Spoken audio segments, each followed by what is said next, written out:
Tā nevar, vecais. Es esmu šīs valsts pamats, strādnieks. Tu nevari ar mani šādi izturēties. Nu un?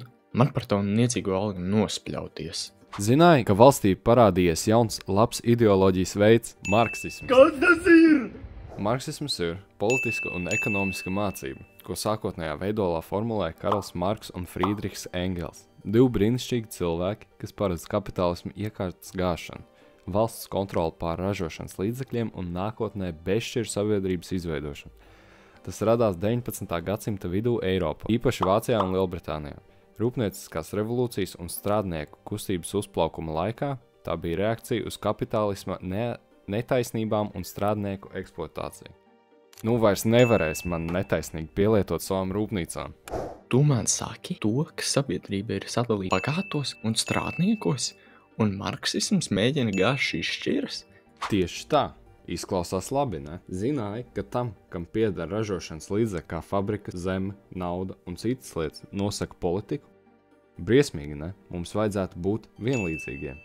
Kapitālisms rada nevienlīdzību un beigās ar marksismu tas sabruks. Marksisma gala mērķis ir komunisms. Visi ir vienlīdzīgi, bez bagāto un nabagu atšķirības. Un vēl strādniekiem jāgāž bagātie, lai iegūtu varu. Strādniekiem jāgāž bagātie, lai iegūtu varu? Man tak nav nekāda labuma no šitā.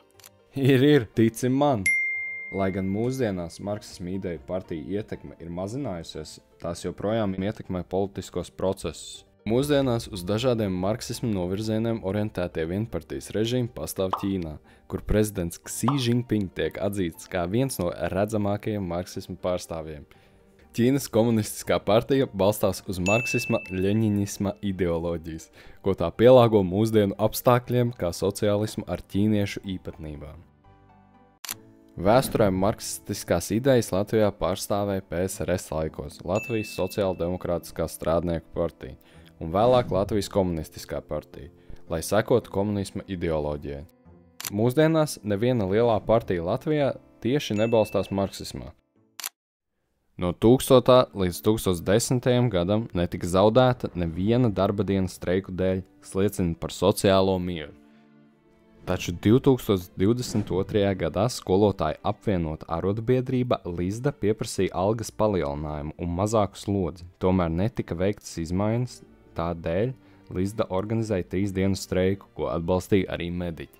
Šis notikums liecina par šķiru cīņu Latvijā, kas varētu vērst vairāk uzmanību uz marksisma ideoloģiju, to popularizējot starp atsevišķām šķirām. Saprati? Bet tagad no globālā skatu punkta.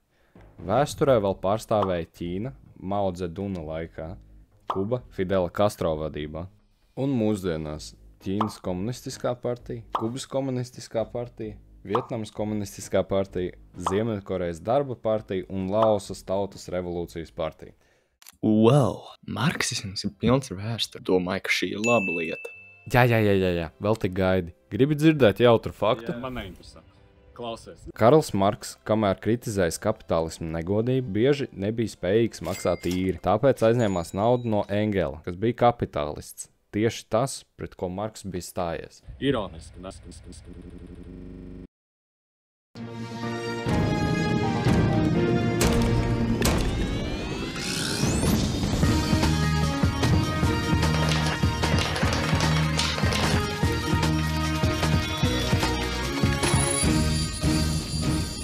Tikko ienākušas ziņas, ir iestājis marksisms šajā valstī.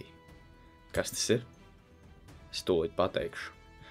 Karla Marksa un Friedricha Engelsa izveidota filozofiska, ekonomiska un politiska teorija. Tā skaidro, kā kapitalistiskā sabiedrībā karo ražošanas līdzekļi pieder privātpersonām, rada nevienlīdzību un noved pie konflikta starp darba ļaudīm un kapitālistiem.